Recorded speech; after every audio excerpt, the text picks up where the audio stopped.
majority of business in Africa are retail, Mhm. buying and selling, because Africa hardly, create from ground up. So we we don't buy produce. and sell and retail and all of that. So you will notice that majority of our mothers and fathers, only them know the suppliers. Yeah. And when they die, their children cannot maintain the same business because they don't know where the suppliers are. They cannot even go there. They cannot negotiate. They have no idea of the agreements that were existing. Yeah. But if it was mission driven, you need to start introducing either your family members, or you create a structure that even an operations person can take over if you are not there. Glad you mentioned that Africans are consumers. We're not producers. We always try to buy and sell. That's the kind of business we think about. Yeah. We don't think about inventing or creating some new things. Why is it that we don't create things? Is it that our engineers don't have the ability or the skill set to create those things? Is it the curriculum that is bringing us down, or the government? Is it funding? So what are some of the challenges and what's stopping us? All the above. All the above. So when you talk about business and you look at the landscape in Cameroon, most people do business. They do like, there's small vendors and stuff. They always think about like buy and selling, stuff like that. But they don't really think about scaling. Yeah. And they don't think about big business. They just like, if I'm able to survive, take care of my family, pay my kids' school fees, like I'm good. Why do you think we limit our mentality or our mindset to that aspect instead of thinking about, oh, I want to grow a big company or a big business? When they establish a new community, their mission is three things. Let's make sure there is electricity. Let's make sure there is internet. And let's make sure there is vocational education. Yeah. When these are there, the people will build the nation, the city.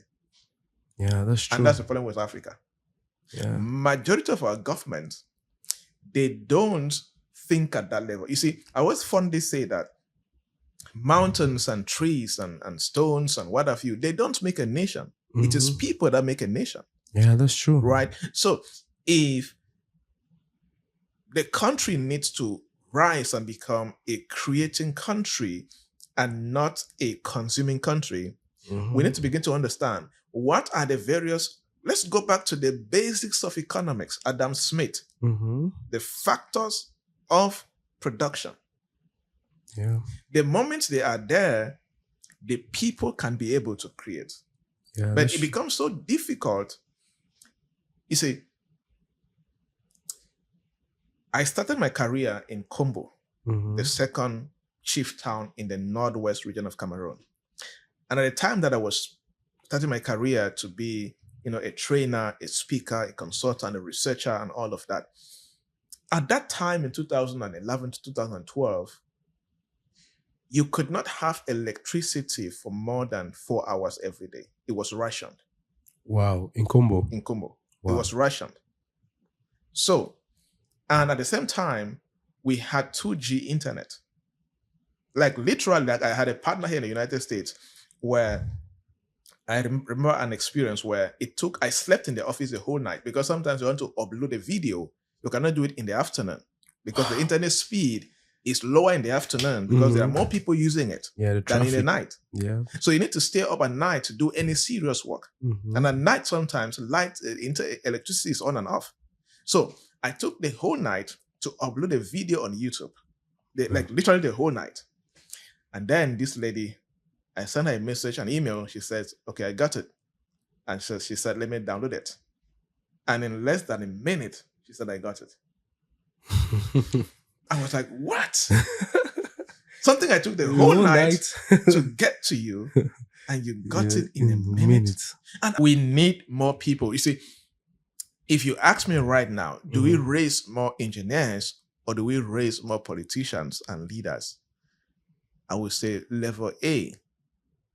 Let's raise more leaders. Yeah. And engineers will effortlessly rise, effortlessly, and build amazing things.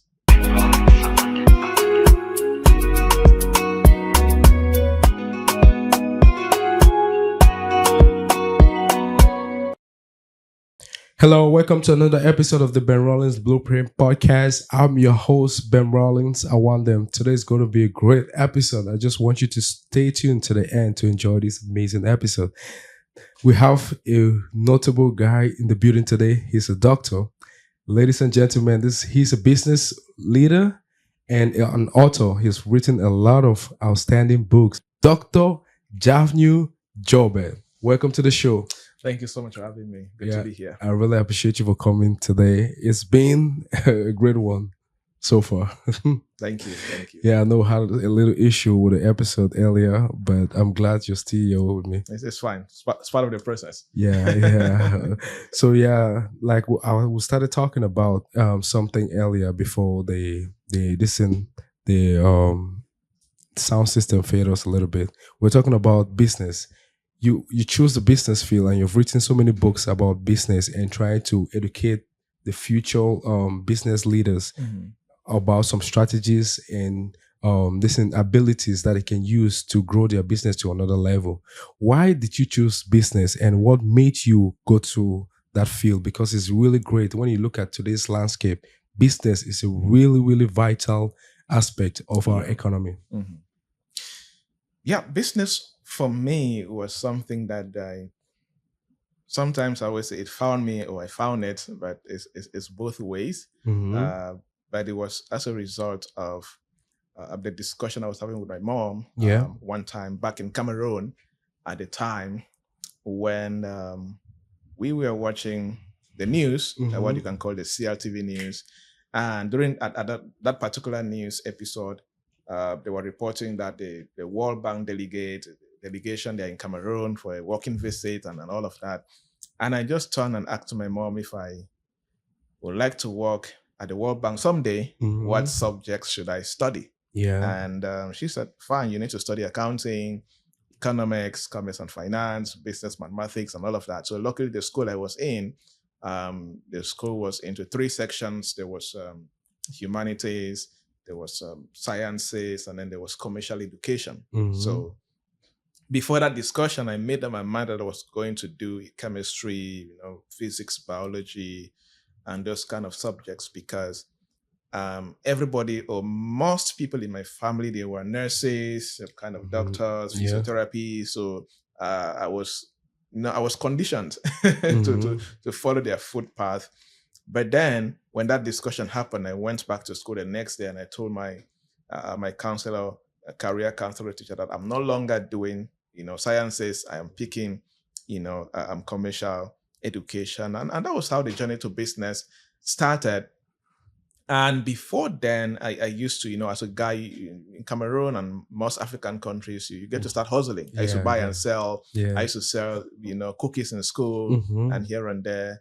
My mom's at some point used to, fry pop-off, and I'll carry it in my head and sell. So I was doing small scale business at my level and hustling here and there. But then that discussion really occasioned and created that pathway into the business world. But my main goal was to be a banker someday. That was my first love per se.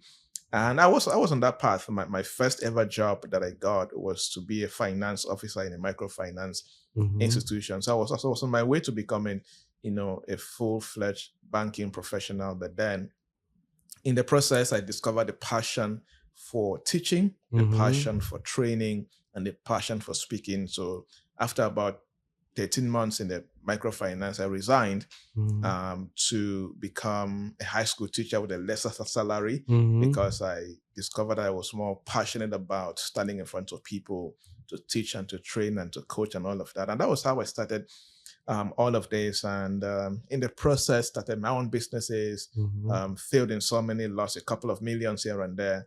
But I always say my first love is in teaching and coaching and training. Every business I've ever started was just out of passion per se. But then when it comes to building a business that I love, is building a knowledge company where I get to provide a lot of coaching and consulting and training to companies. This has helped me travel 18 countries plus 4 continents, different stages around the world. But that's it. Yeah. So Yeah, thank you very much for that. And when you talk about business and you look at the landscape in Cameroon, most people do business. They do like there's small vendors and stuff. They always think about like buy and selling, stuff like that. But they don't really think about scaling. Yeah. And they don't think about big business. It's just like if I'm able to survive, take care of my family, pay my kids' school fees, like I'm good. Why do you think we limit our mentality or our mindset to that aspect instead of thinking about, oh, I want to grow a big company or a big business? Why do you think we just limit our mindset? Unlike America, where a kid might create, let's just assume a platform and want to dominate the whole world. Yeah. But in Cameroon, it's the opposite, or Africa in general. Yeah. There are few things at play as far as that problem is concerned. One of them being the culture, one of them being that survival mentality. Yeah. Because I've done a lot of work in the startup ecosystem in Africa and worked with a lot of small business owners. And majority, if 100 people start businesses, 99 started to survive.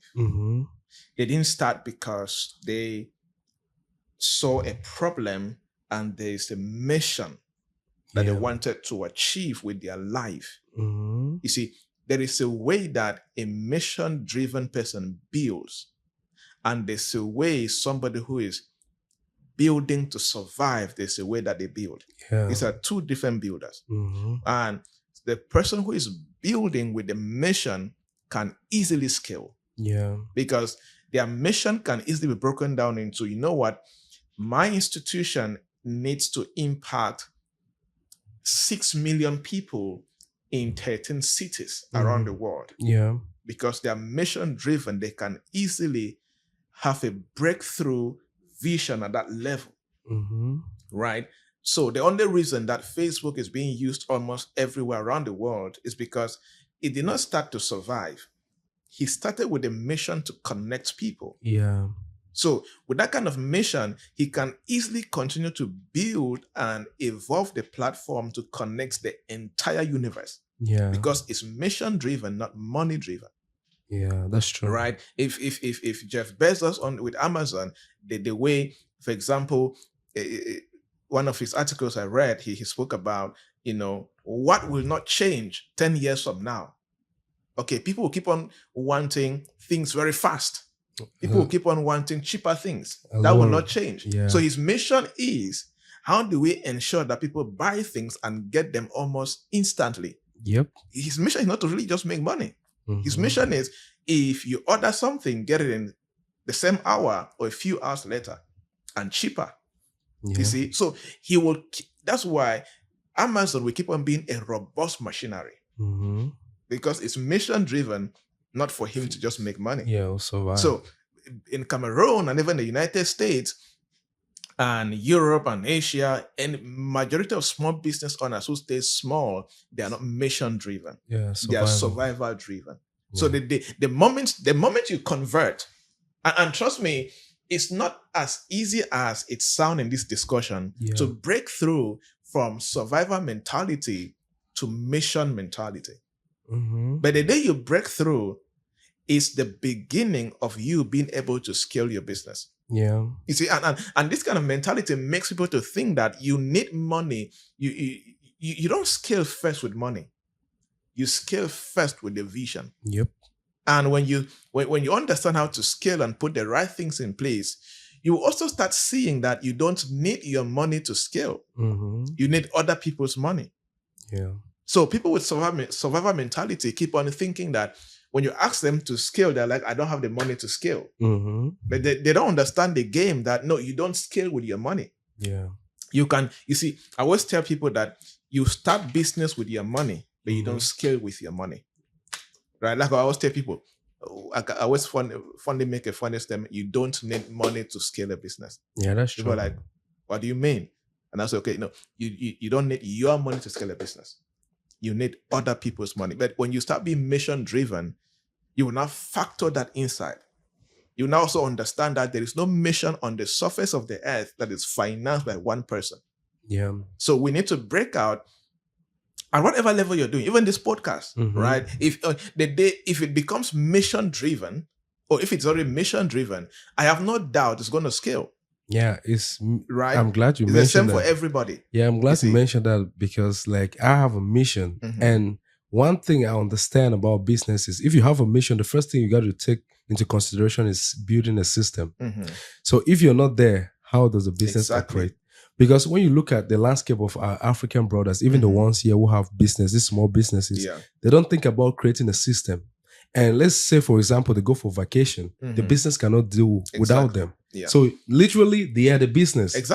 And that's what just keeps bringing us down.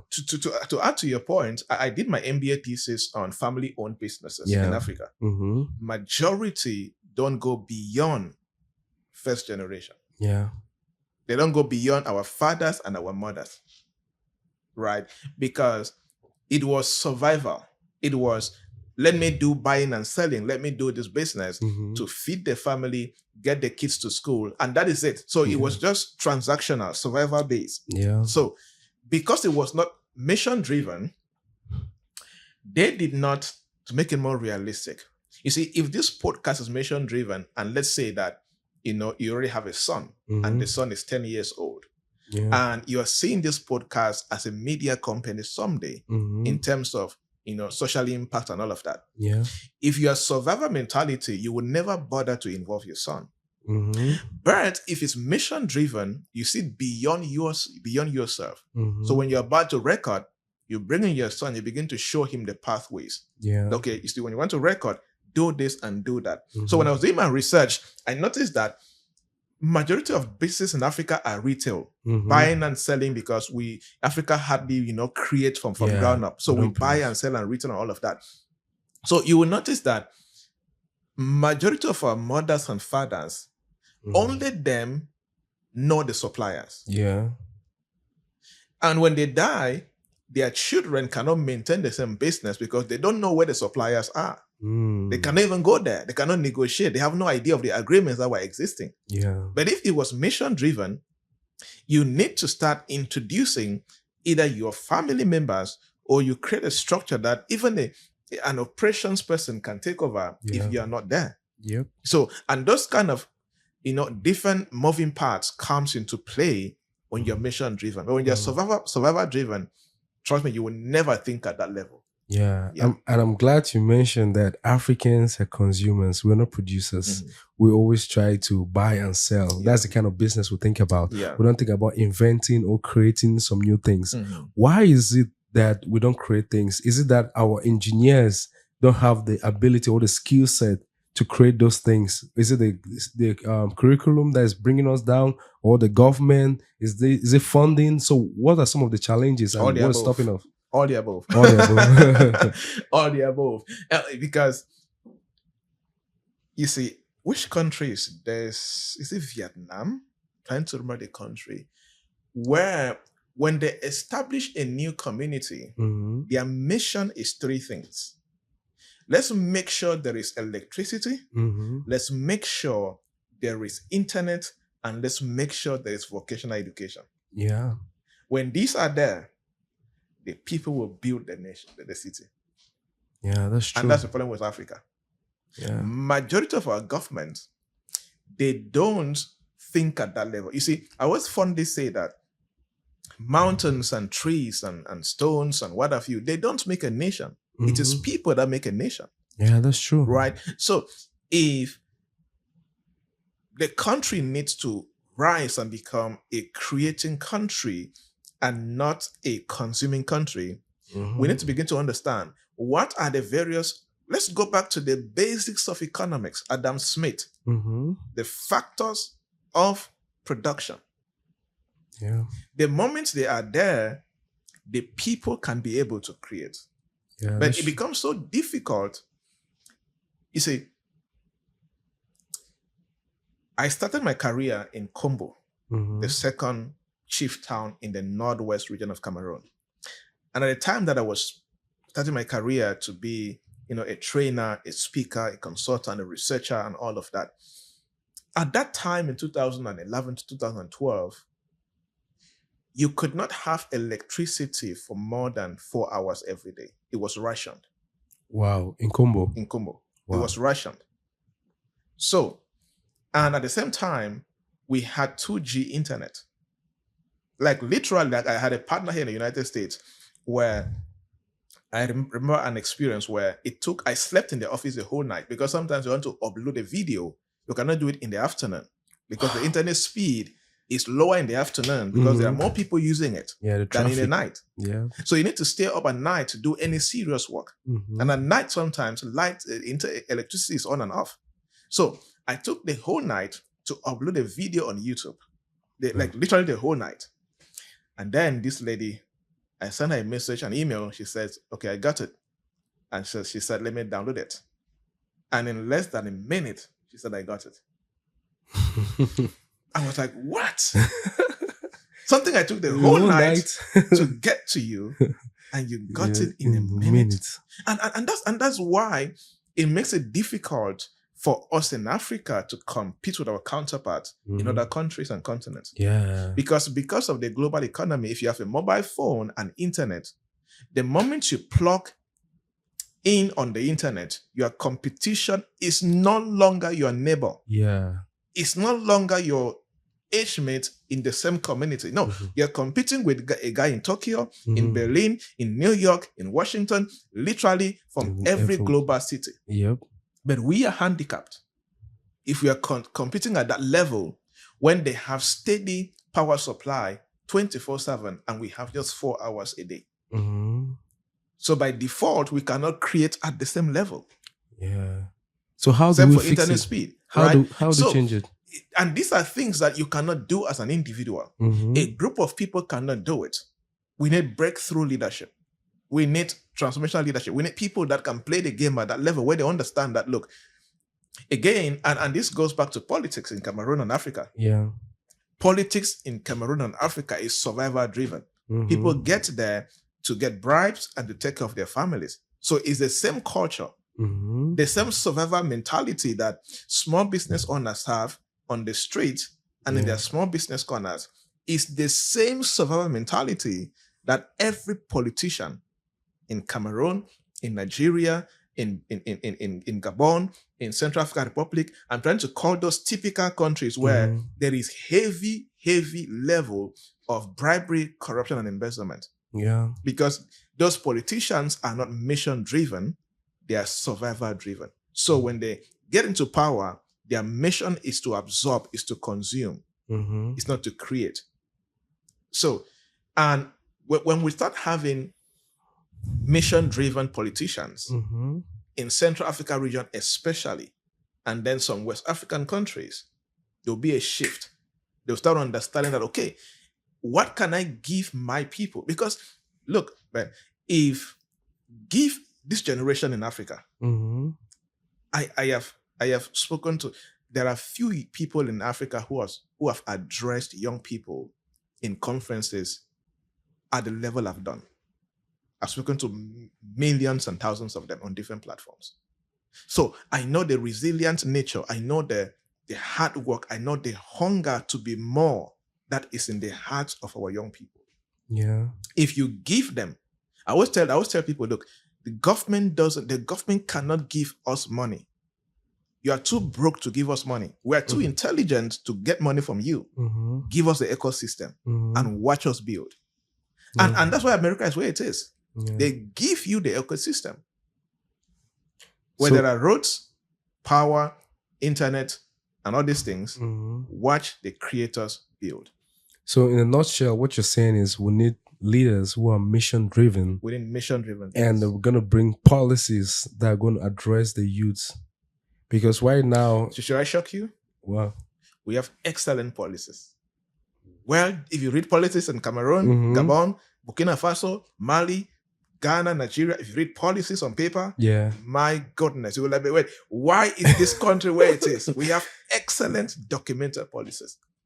But they're not applied. As long as there are no mission-driven leaders to ensure that those policies are executed, we'll keep being where we are. And then how about the engineers? Why are they not producing? Like, despite we understand that there's some challenges with the leadership and stuff like that, but at least if you learn something, why don't you produce to try to impact your community? Yeah, you will try to produce at certain level, but you will meet a ceiling, a big mind-blowing ceiling that you cannot break through. You meet a heavy ceiling. You see, it's not like in the United States and in the UK, Central Europe and all these amazing countries here and there, where it is effortless to almost rise, except for other, things that are at play, like racism in some cases. But the system is structured in a way that, you see, Ben, just being able to record this podcast, you may not have the idea, I don't know how long you've been in the United States, but you may not have the idea of the pressure of doing a podcast like this, and there is a heavy fear behind your subconscious mind that power may go off or the internet may switch off at any time. Yeah, that's true. And like, I'm saying what I've experienced over and over in my life. Because I deliver a lot of virtual programs and coaching programs on Zoom and Teams and all of that. And sometimes you have to begin to guess what, okay, at what time can I lead this webinar that power will not go off and internet will not go off? So you want to create at a high level, but the infrastructure cannot permit you to create at a high level. So we need more engineers, but we need more people to become politicians in Africa. Yeah. So guys who are listening to me and you have passion for politics, please get into politics. Mission driven. We need more mission driven politicians in Africa. Yeah. We don't have, we have thieves in Africa. Yeah. They don't even care about the people they rule. They hardly do. Yeah. So we need more people to step up and become politicians. If you have the passion for public administration, please step up and get into it. And like I said in one discussion, they may resist you at some point, but we have something on our side, which is age. They may try to limit some things, but they will die out someday. Yeah. Sadly. Right? Yeah, they can't go forever. But we need more people. You see, if you ask me right now, do we raise more engineers or do we raise more politicians and leaders? I would say level A. Let's raise more leaders. Yeah. And engineers will effortlessly rise, effortlessly, and build amazing things for the continent. I know so many passionate, because of the work I do. I get so many emails and messages of creations and products and tech platforms, countless, that guys want to build. They want to build. Building is not the problem. It is the obstacles that they meet on their way as far as building is concerned.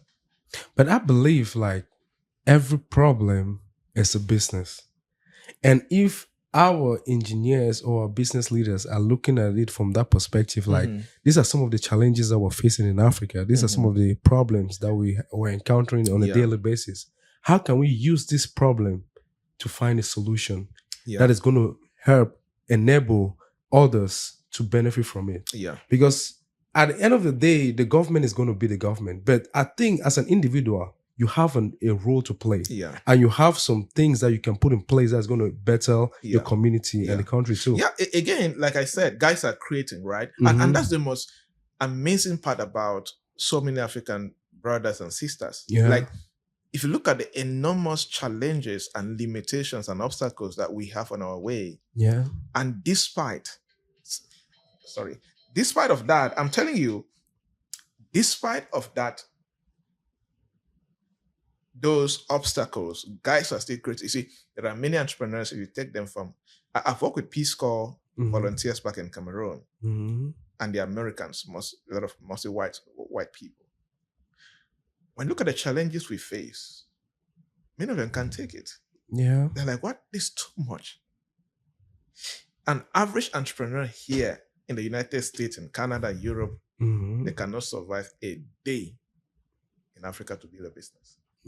Very few can survive. Very few. can survive. So we are building, but our buildings and our institutions, our ideas have limitations.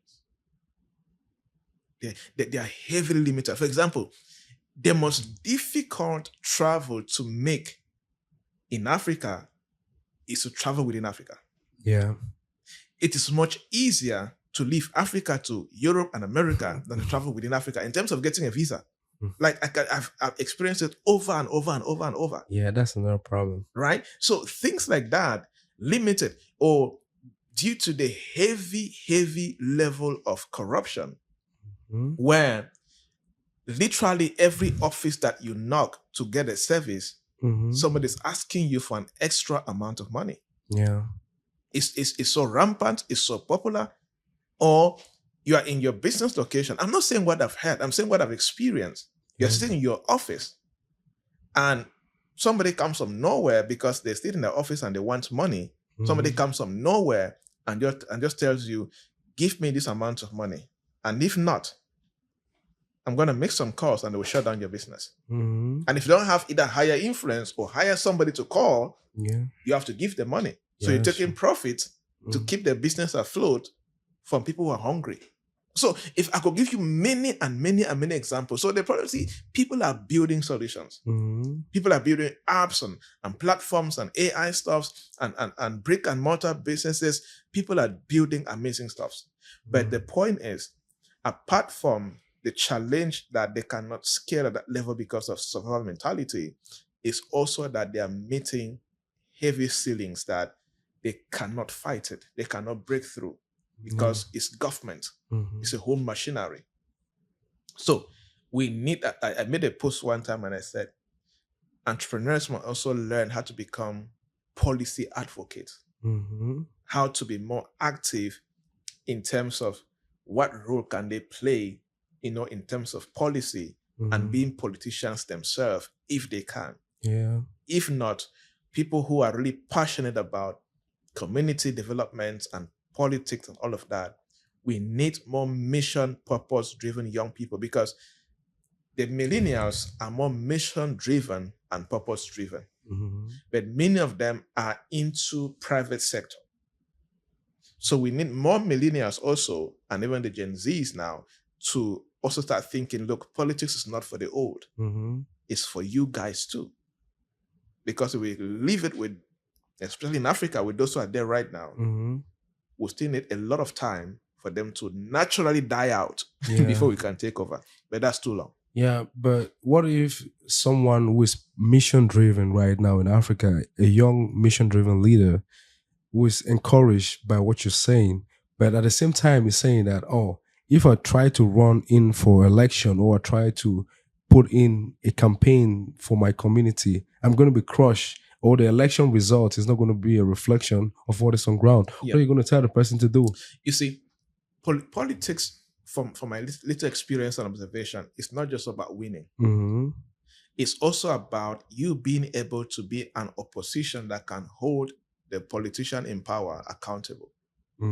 It's being able to stand, and because you have decided to choose the path of politics, and let somebody be in power, and if they want to mess up, they are afraid that there is a voice that will speak out and correct their mess up. You see, being opposition is not just about winning elections.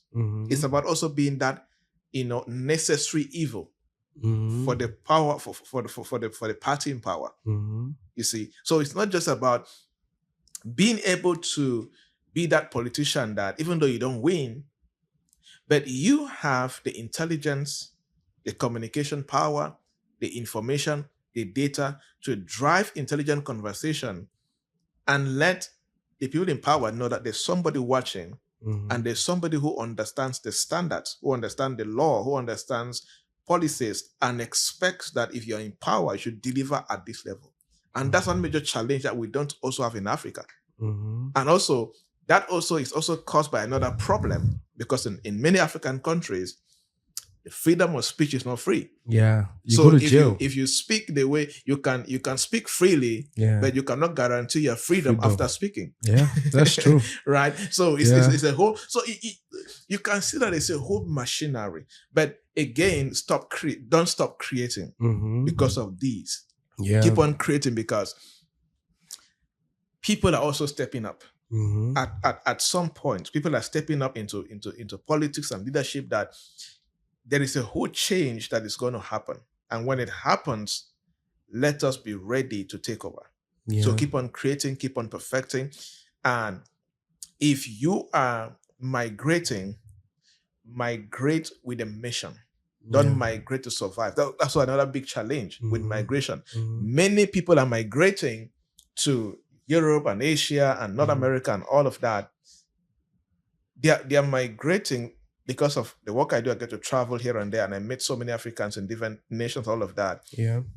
They have migrated to nations that they can do great things, but they are not still able to do because they migrated with that same survival mentality, and they brought it here. So they're able to get a job here and all of that. So you're working in America and you begin to feel that you're making it, because when you convert your currency back in your local currency, it's so much money. You feel that you're doing well. Meanwhile, you're literally broke. You're not doing that well. Yeah, that's true. If you compare to where you are. And that game is because of that survivor mindset that they have. So I always tell people that if you travel from Africa to any developed country and you're going to school, don't study any kind of thing. Yeah. Study something that is so rare and so unique and so powerful that you can use it and contribute back in Africa. Yeah.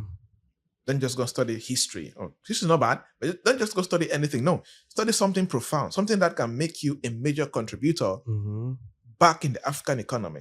And that's where mission driven comes in. Don't come to the United States or to Canada or wherever you're watching this from, and because you have steady power, internet, you can get a mortgage and you feel that you have arrived. No, that's survival. Yeah, that's another thing too. I'm glad you mentioned that. A lot of Africans come here, right?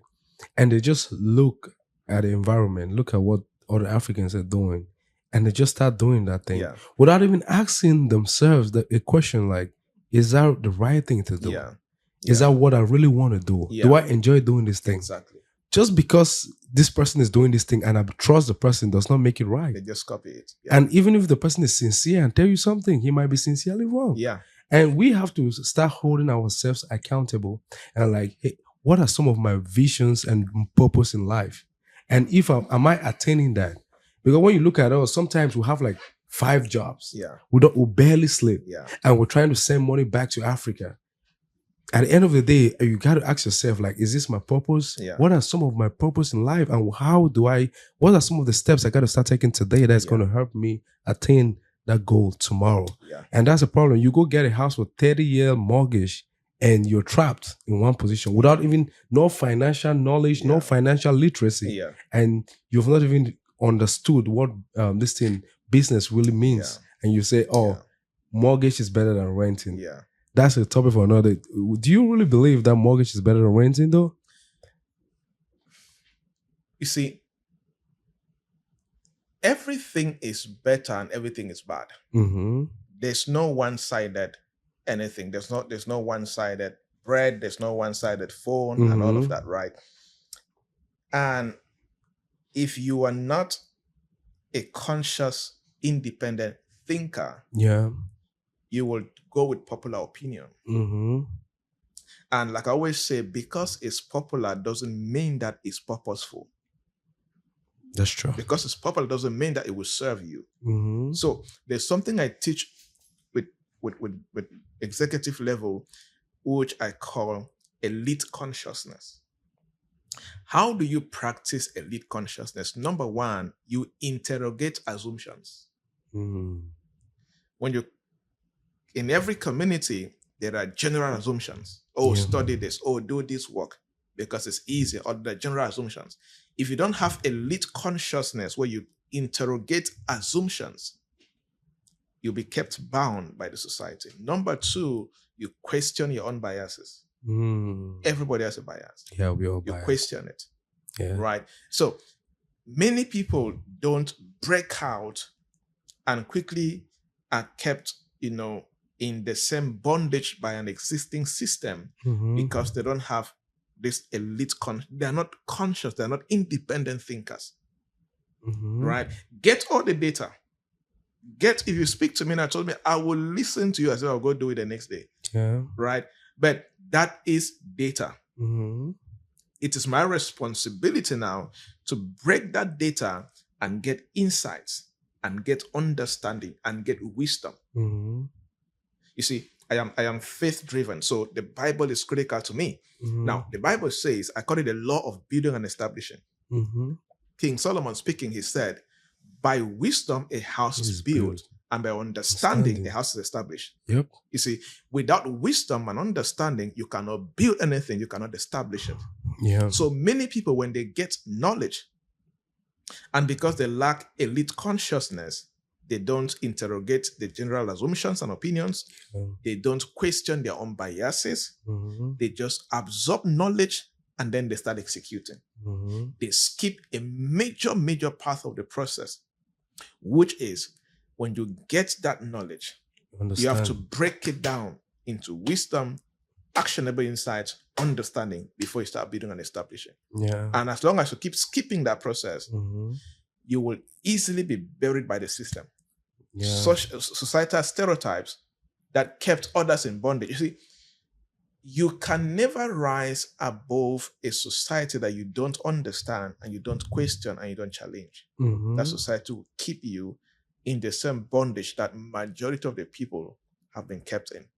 Yeah, that's true. I'm glad you broke it down to knowledge, understanding, and wisdom. Because, most of the time people get the knowledge. Yeah. They just want to take, this thing is good, this thing is good, this thing is good. Yeah. But they don't take that knowledge to bring it down, to really comprehend or understand. To themselves. Yeah, what that information is all about. Exactly. And sometimes you might get an information, and instead of you focusing on the principle, you focus on facts. Exactly. When facts do change. Yeah, exactly. And that's a problem too. Yeah. Like once you break it down, you understand like this is a principle thing. Yeah.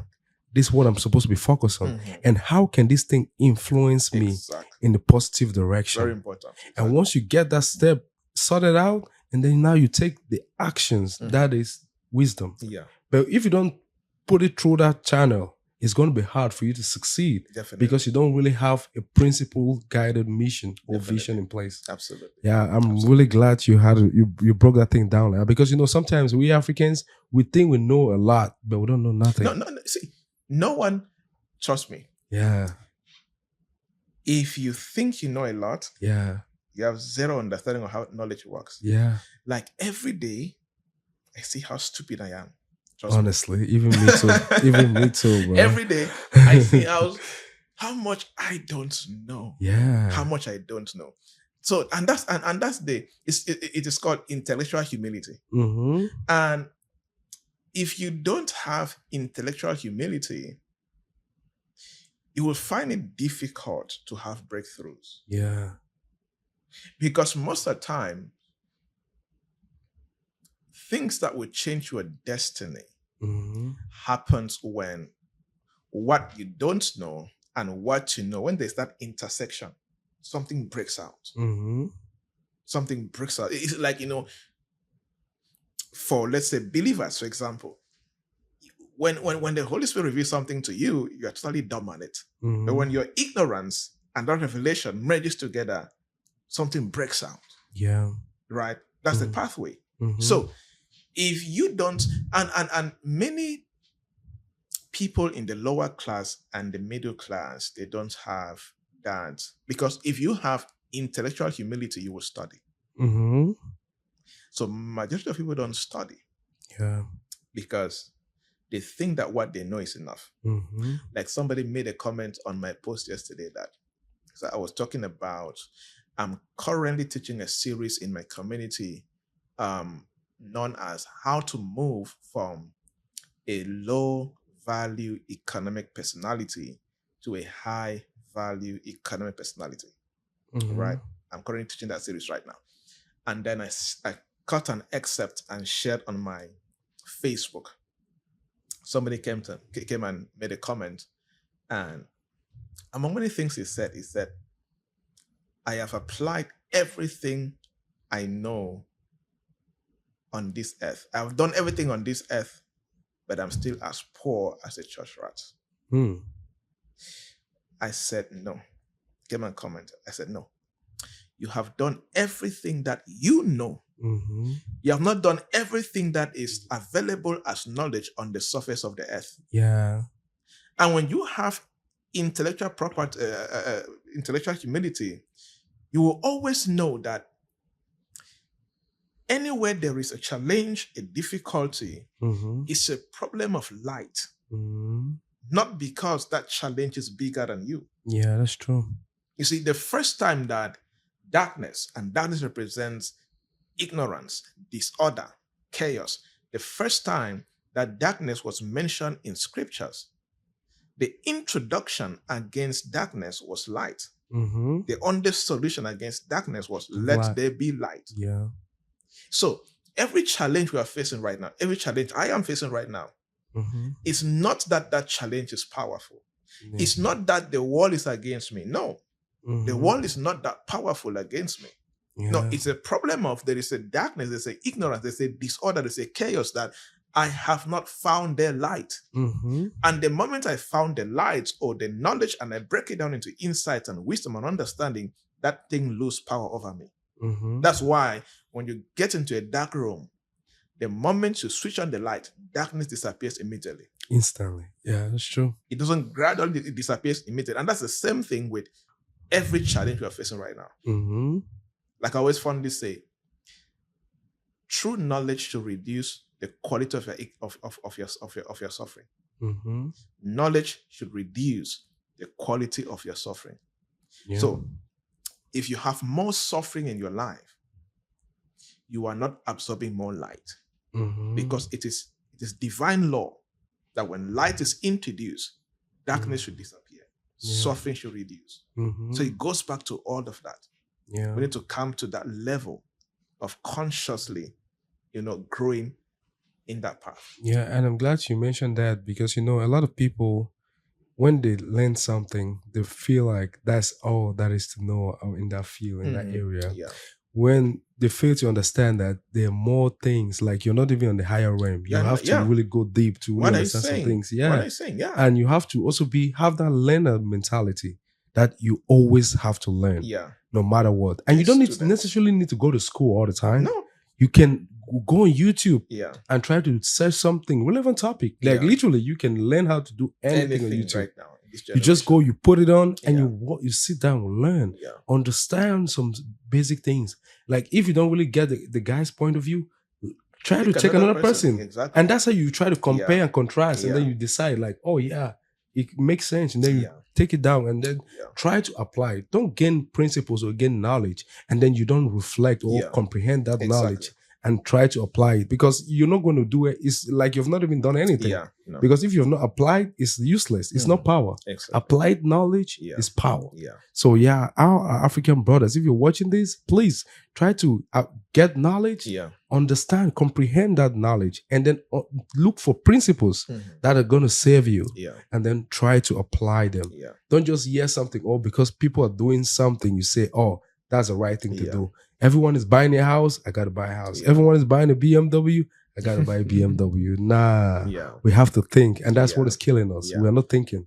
You see, what you just said is a big problem where people are led by popular culture. Yeah. Is one of the most biggest problems with our people. Mm-hmm. And like I said, many people don't understand that, but many people assume that because it is popular, it is purposeful. But that is what I should be doing. But you see, you cannot lead in a generation where you think, behave, and act like that same generation. Yeah. So you cannot break out of a popular culture when you think, act, behave, and do everything like the people within that culture.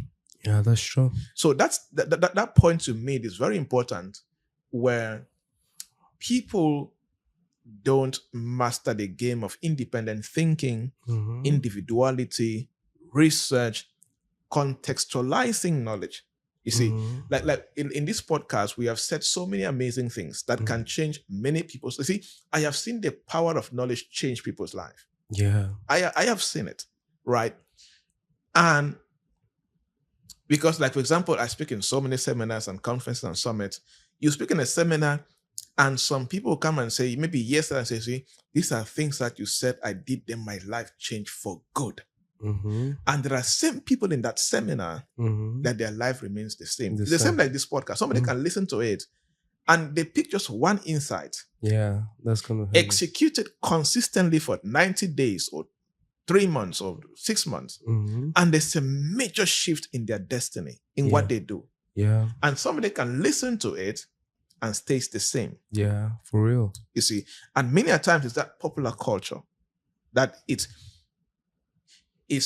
I was teaching 2 days ago on how to move from knowledge obesity to elite execution.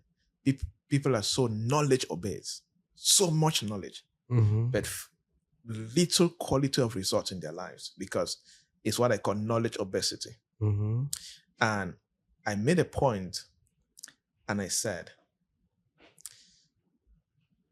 for you to build things that will make sense, you have to move from being led by popular knowledge to being able to start looking for knowledge that you can contextualize into your life.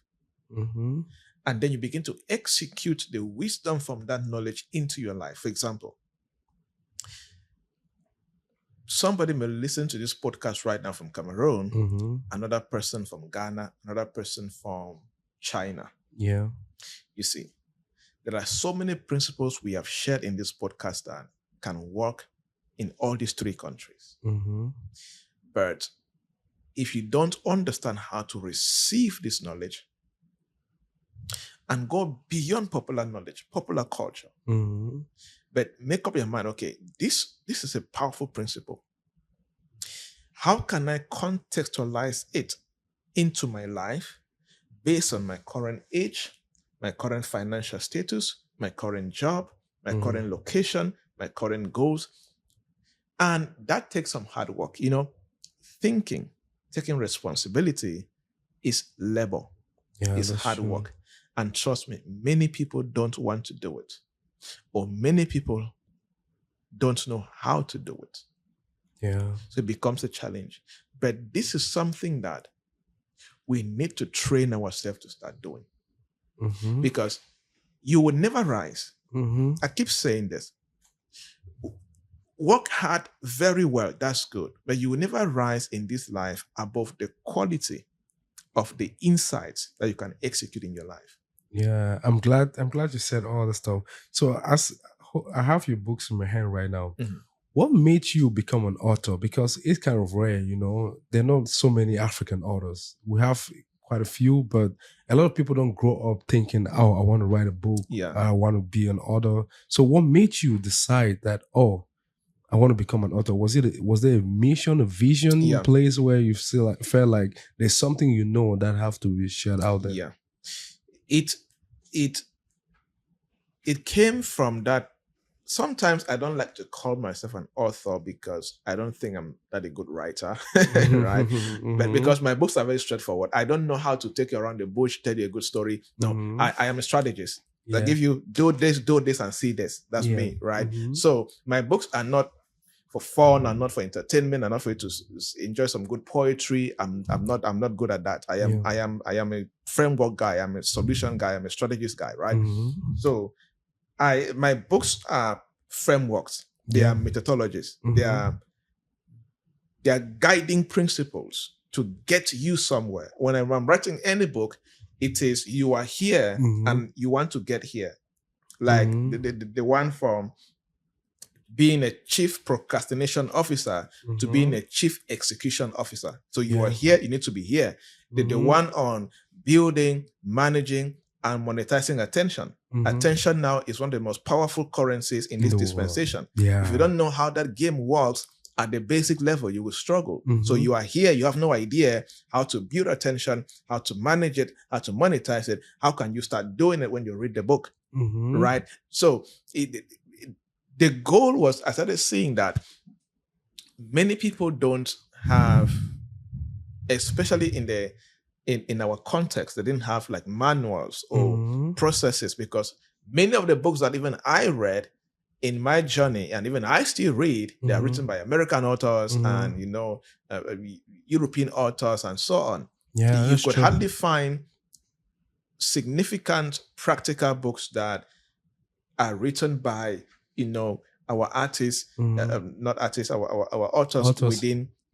Within the continent or within the country. So I started writing, but now that is changing. There are so many guys writing right now. I have a guy in Nigeria who he's a book publisher. He publishes now so many books, for young African writers, and that's so good because we're not writing things that we faced, and we're writing based on context, based on what we have gone through and what we are going through, and we will keep on writing, right? So the purpose of the books are just to keep on sharing those practical steps that even anybody at any phase, any country, you can pick them out and be able to move from one point to another and lay that groundwork, and then you can begin to build. Yeah, so we're going to be dropping the link of all these books in the description below. Please make sure you grab your own copy, and you're going to change your life, see your life transform. And I noticed something. There's one thing about a lot of Africans. They don't read books. They don't read books. And that's a problem, because books are manuals for life. Yeah. And those are some principles and concepts that you can learn and strategize in your business, improve your life. But at times we feel like it's too much work opening a book when I'm supposed to be walking and trying to get some dollars that I can send back home to do something. And that's a problem. Please, we got to read. It's a big challenge. And like I said earlier on, your quality of results would never rise above the quality of your knowledge. Yeah. I wish there was a better way I could say this, but it sounds so simple, but it's so critical. Like I go back to that law. By wisdom, a house is built. By understanding, it's established. You don't need power. Yeah. You see, if you work very hard, long hours, with the wrong knowledge or with inadequate knowledge, at best, you are just trading time for money. But there's a bigger game that you can play if you have the right strategies and the right knowledge. That's true. And like I keep on saying, breakthrough things that will change your life will never happen when you are one-sided. I mean, one-sided with what you know and your ignorance. No, breakthrough things, the things that I've broken through in my own life, they happen because I came in contact with an idea, with a knowledge, with an insight, and it either merged with my ignorance and gave birth to something profound, or that insight met with my inadequate insight, and the two combined and created something profound. This world is interconnected. It's not independent. There's a scripture in Ecclesiastes that says that the king eats the fruits from the land.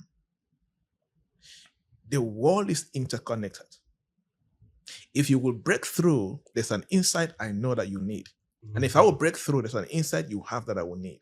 Or another person. Yeah, that's true. And so I always tell people that read in two ways.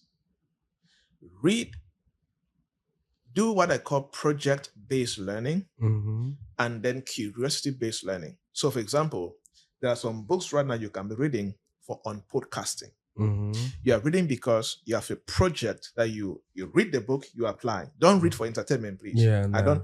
Don't read for fun. That's why even if you are reading poetry, you are reading things like that. If you are read to increase your vocabulary or your articulations and all of that. Let there be a purpose, a mission. So there's what I call, if you see me reading books, that sometimes I can reading 4 books at the same time because I'm doing project-based learning. So I'm reading this book to apply in this project. And that's why the elite people, they have so many experts they pay. That's why you see there are few guys at the top that have just one coach. They have like if sometimes 100 different coaches in different areas that they pay them. Yeah, that's true. Right? Because they need that expert knowledge. But if you cannot pay those guys at that level, you have to find the knowledge for yourself. But the game is they're able to stay at that level because they command a certain level of access to knowledge. Yeah. I always fondly say, anybody doing better than you in any sector, in any industry, in any field, there is something they know you don't know, and there's something they know how to do that you don't know how to do. Yeah. And until you find it, you keep being an underperformer compared to them. Yeah. So we need to. Is it fun to read? Of course not. It's more fun to be on Netflix. Yeah. It's not fun. Trust me. I have been at some point, some years, I read about 30 books a year, and I've been doing that for over a decade. Till today, there's still no fun reading. Yeah, it's not. Right? It's like waking up from bed. Yeah. There are a few days to wake up excited. Even though you have amazing things to do, when it's that moment to wake up, your body likes the bed. Because comfortable. Exactly. We like comfort. So we like to stay at that particular level. So if you're going, and that's why breakthrough things only happen to disciplined people, not motivated people. Yeah. Because motivation will fade out. You need to play a higher game of discipline where you make up your mind. There are things that I will do whether I feel like it or not. Yeah. And let me end there. Oh, no, you good because I want to add a point about, we spoke earlier on about mental health. And I said that I wrote an article on the weaponization of mental health. Now, many people, because they don't have discipline and responsibility and they are motivated, things that are there people that have genuine mental health issues? Of course, I've met many of them. But majority of the people, because they cannot take challenges and obstacles, they'll say, this is not okay for my mental health. Yeah. This is not good for me. This is affecting mental health. What is affecting mental health? Challenges, difficulties, obstacles which are normal in life? Yes. You see, why? Because many people want to operate from motivation level. You cannot produce results at a higher level with motivation. So when you depend on motivation, the day you are not motivated, you complain about mental health. Yeah, for real. But when you operate at a high level of discipline, self-discipline means that you have made up your mind that there are some things that I will do, whether I feel like it or not. Emotions are not at play at that level. How you feel is not primary. Right? For example, Kobe Bryant. Yeah, Kobe. Kobe, may rest in peace. Kobe was an incredible basketballer. Yeah. Played at a high level. Mamba mentality. Right? Yeah. Now, why did he play at a high level? Kobe, when you read his story, one thing you pick out was that is Mamba mentality is all about self-discipline. But at the highest level, at the high level, Kobe will practice basketball from 3 a.m. to 5 a.m. or 6 a.m. before other guys show up. Yeah. And he said that, so they asked him, why is it that few people can operate at your level? He said, many people don't pay the price to master the basics, the boring things. So he will go to the gym and he will practice under the basketball basics for 2-3 hours. And he became so good at it. It's the same for Steph Curry. Yeah. He's such a good shooter. 3 points. He will stand there, he will practice the same shoot for hours and hours and hours and hours. You see, you don't operate at that level with motivation. Yeah, discipline. Because, trust me, to stand and shoot 1,000 shoots the same day, it's not fun. Yeah, it's boring. Yeah. Trust me, very boring. Yeah, it's boring. But you cannot build that kind of excellence and result with motivation. So many people want to read books with motivation. Yeah, and that's another thing too. I'm glad you came back to the books thing. One point before I go to the mental health issue. Sometimes people, when they open a book, they just glance through. Like they're not they're just glancing through, glancing through. Like the thing already means you open this page and just look, what is it? That's not it. Yeah. In order for you to remember what is in the book, you have to understand that information mixed with emotion leads to a long-term memory. So like there's sometimes that when you listen to a music, it makes you feel a certain way and you remember some things that happened that time. Yeah. So when you're reading, you have to link that information with emotions. Exactly. And it's going to equal a long-term memory. Don't just read because you're seeing some words, you're just putting the words together. Exactly. No, you're not going to remember that thing. And it cannot help you in some aspect in life. And coming back to the mental health thing, I think mental health is a very important topic because it's very sensitive when it comes to the landscape we find ourselves today. When you see America, you see a lot of people talk about mental health, and a lot of the things they talk about is valid, but some are like, no, you question yourself, like, you in this aspect you needed to take accountability instead of you putting the blame, like, oh, it's because of my mental health. Is it because of my mental health? This you have to take, there's some level of accountability that have to be held in place. Because if you just sit down and say, oh, my mental health stopped me from achieving this goal in life, that's not fair. Because now you're just sitting down without no effort. You're not putting effort to achieve or take yourself to the next level. And when you blame it to mental health, you're not going to move forward because anything that happens is like, exactly, it's mental health. It's mental health. And coming from Africa, I was ever since I was born, I've not heard about mental health mentioned once in Africa. When I was in Cameroon, I never heard about the word mental health. But when I came to America, it was like a national anthem.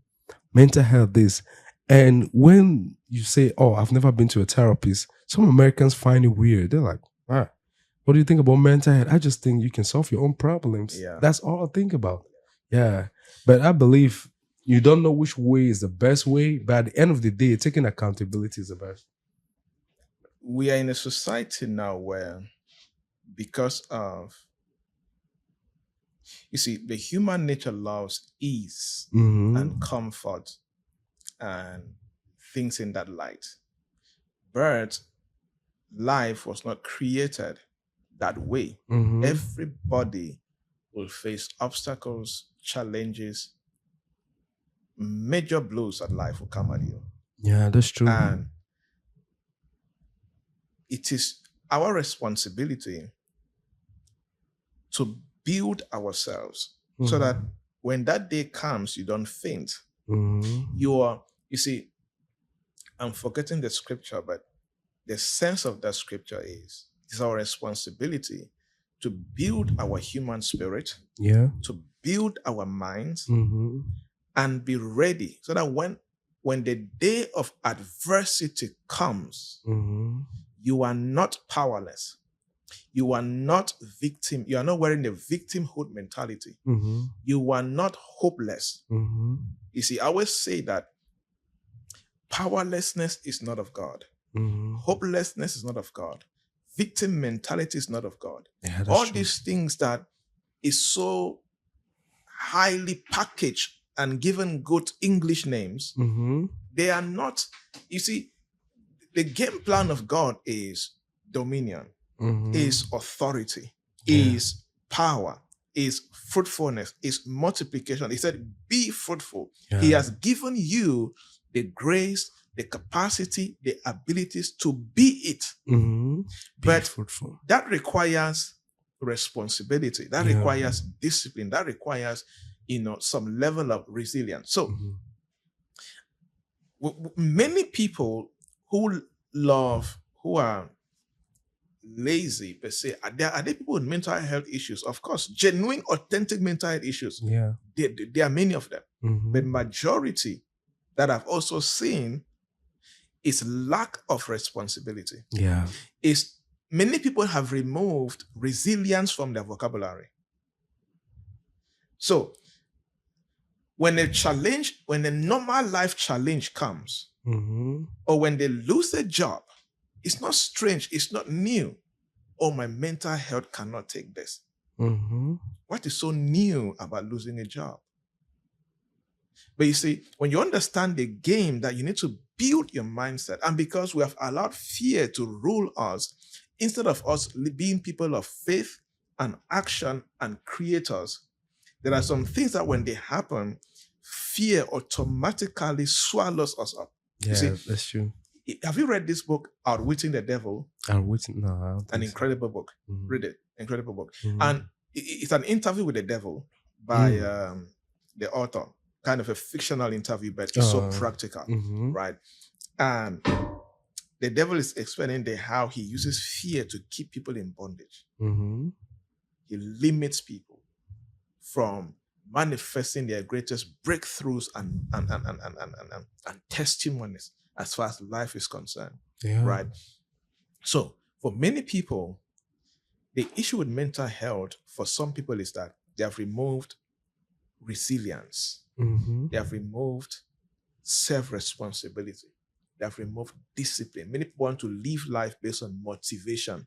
They want to live life based on everything that happens to me should happen to me based on how I want.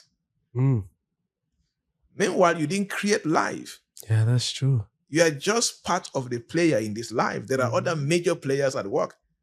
There is a sovereign God, and there is the other force, the enemy, that's also playing. There are other human beings that are also playing this game with you. So there are some things in this life that you need to go at them and take them.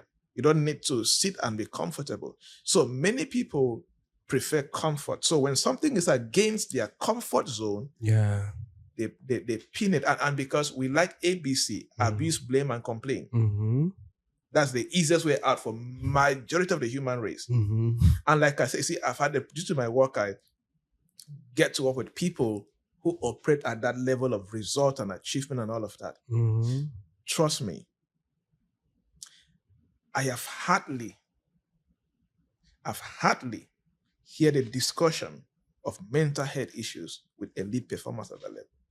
It's a major discussion with people at this lower level. Yeah, that's the true. lower class and the middle class. Yeah. Because why is that? Why is this just normal? Because Jeff Bezos knows that I cannot build Amazon without major obstacles, major daily pressure, major people fighting me, the press saying things they're not supposed to say. They know that, so they understand that if I'm going to stay at that elite level, I need to take responsibility. I need to take care of my emotions. I need to be self-disciplined, and I need to be resilient at the highest level. Yeah, for real. You see? So, but people at the lower class and the middle class, they don't want that, but they want to build. Like I said, one major discrepancy I see, especially with people in the lower class and the middle class, is that they want excellent breakthrough results with passive passion and part-time commitment. Yeah, that's true. Right? Yeah, that's but true. the guys at that level, oh my goodness. They'll do whatever it takes. All in. Whatever it takes. In. And they will absorb it and give it back out to the world. Yeah. And that's what makes the rich keep on getting richer. Yeah. And the poor keep on getting poorer. And you see this scenario, it will keep on happening. Yeah. It will, because in terms of mindset patterns, habit patterns, behavior patterns, there is the way that the rich operate, that by default, they will keep on getting richer. Yeah. And there's the way that the middle class, the lower class operates, that they'll keep on getting, either they stay there or they keep getting poorer. Yeah, and that's sad. Because, for example, if you have ever run any business, there is no business, no matter how small, without pressure, without obstacles, without barriers. Yeah, everybody. And if you don't have the heart of responsibility, self-discipline, and taking accountability and all of that, you will quickly shrink and say, this is not for me. Yeah. And my mental health cannot take it. And that's true, though. That's true, bro. I just saw the time now. I'm like, bro, I've been taking doctor's time for a long now. But I want to talk about something simple. If there's somebody, right, someone watching in Africa or listening to the show in any part, whether West or Central Africa, and saying like, hey, Prof, I heard some of the things you said, they are really important, but I don't know. What are some of the practical steps I can start taking today that is going to help influence my community, influence my region, or the place where I find myself in at the moment? Find a mission and be part of, or start one. But I always recommend, if you are younger, be part of one. Because when you start one without the experience of being a builder under somebody, you will struggle a lot. There are things that you will make so many blunders that will cause you a lot of delays and mistakes that you are not supposed to be there. But I've also learned that some of the most amazing builders in history, we are first part of existing missions. And then they were able to find themselves. Because this thing called purpose is supposed to really find you. You're not supposed to look for it. But purpose finds you when your hands are dirty. You can discover your purpose and it finds you when you are volunteering somewhere in a school, in a church, in an association, or wherever you are. So, but find a mission and plug yourself into that mission. It will bless you, it will challenge you, and it will open you up to start seeing areas where you need to learn and the kind of skills you need to develop to operate that mission at that level. Yeah, that's Find a mission. Yeah, that's true. It will challenge you at the powerful level. Yeah, and I always define purpose like it is something that you do absolute best with the least amount of effort. Exactly. Something you're doing good and you don't really, you do it effortlessly. Yeah. But for some other person, the person is going to be like, damn, how do you do that thing? Yeah, that's your purpose. And when you find that, you have to try to improve your skill set in that area. Like, don't just say because you know it. Yeah, it's progressive. Yeah, because I know this thing now. I just gotta sit quiet. You gotta improve. See how you can take it to a higher height. Like if you want to be a business person, if you create something and you're selling for $10 and someone pay for that thing, try to do 10. If 10 people pay for that thing, try to do 20. And that's how you expand. And when you're doing it, build a system in place. Can this thing operate without me necessarily being there? If you can do that, and then you're good. Because if you create a business and you're self-employed, because some people confuse this thing being self-employed and a business owner. Those are two different things. A lot of people are self-employed and they think they're business owners when the business cannot operate without you. So think about system. If you're a small business owner watching this, always think about building system, like Prof just rightly said now. Prof, we're rounding up. But there's one thing I want to ask you. If there was one advice you could give to your younger self, what would it be? Learn as much as you can. Experiment as much as you can, because learning some things and experimenting some things at a certain age is no longer a blessing. Is it late? No, but I although I did a lot of things at a younger age, but I think that I would have loved to do more, because the things that I did at a younger age are helping me a lot now. Like for example, I did direct sales marketing, like moving door to door and knocking doors and trying to sell. And it changed me a lot. It is one of the biggest things that changed my life. I did not know that time. I thought I was suffering, right? But now, when I can see the blessings of that, it's right? Hard. It's so hard. And many things that I did, I worked in cyber cafe, worked in car wash, worked in building construction sites, did commercial motorbike riding. I did everything somebody can do because I sponsored myself through school in Cameroon, right? So my single mom could only see me off through high school. If I didn't take my destiny into my own hands, I would have ended up with a high school diploma, right? So I started sponsoring myself through my first degree, MBA, and of course did my doctorate degree and all of that. So to see myself off through undergraduate, I did everything legal a human being could do to raise money. And those things, I was trying to survive at that level. That was survival mentality at that level. To just get some money, pay fees, and survive and all of that. But the experience has shaped me a lot. It exposed me a lot to real life issues and all of that. Right. So, and In your first kind of 30 years, if I may put it that way, do a lot of experimenting, a lot of learning, try a lot of amazing things. You are going to fail. Failure is a gift at this age, at that age. From your 30 and above, like I always tell people, your next 30 years from 25 upward is very critical. I always challenge people. Add 30 years now to your current age. That's your true age. Yeah. And what you're building between now and the next 30 years, especially if you're 25 and above, is very critical for your destiny. And if you're 30 and above, you should be reducing guesswork. Yep. And going towards precision. We still make mistakes, of course, but you should come to a place where you know your mission in life. You know what you're building towards. You should be in a stage where you know what to say no to. There are some things that they come to me and I happily say no. I don't care if it's $1 million. I'm telling you no. Yeah. Because I know that if it's not aligned with my mission and what I'm supposed to build and what I'm building as per what God sent me here to do, I am not interested. Yeah, that's true. It's beyond materialism. There's destiny at stake. There is purpose at stake. There is the will of God at stake. There's so many things at stake that is way bigger than, making money. Yeah. Right? So if you, to my younger self or anybody who is 30 and above listening to this, experiment a lot. Try a lot of things. Yeah. Try, and especially things that will cause you to address people. Please do it. Sales. Teach other people some things.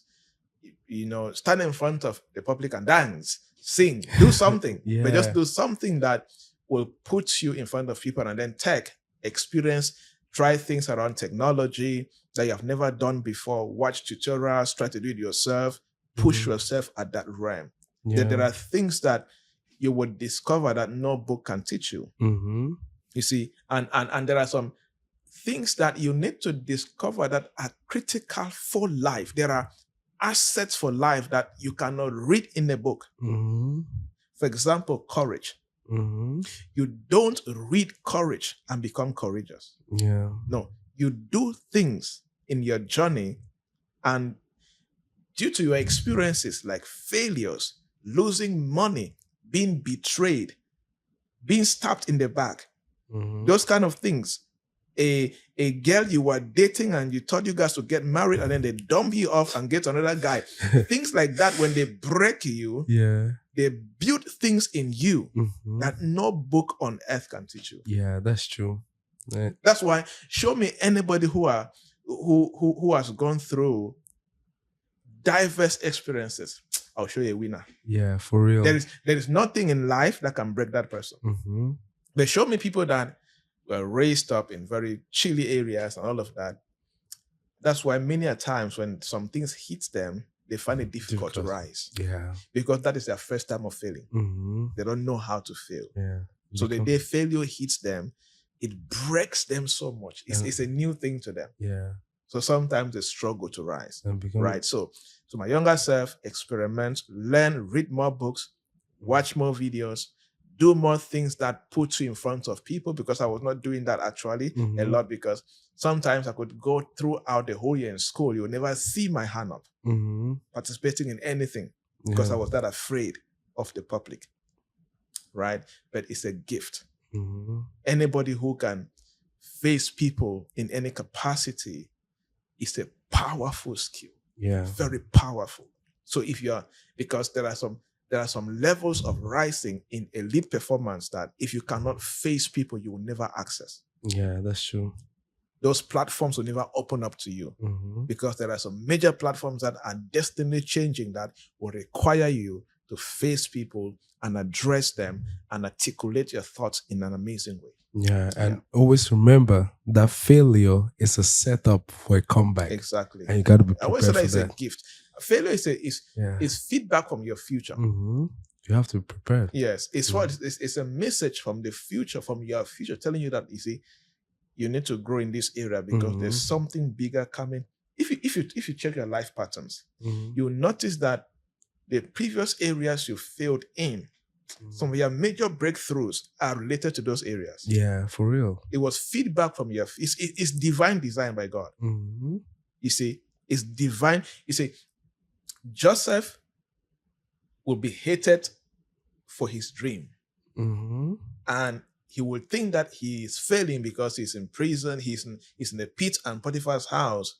But those failures are feedback from his future, that the same dream that he was hated for is the same dream interpretation that will bring him to power in the most powerful civilization at the time in history. Wow.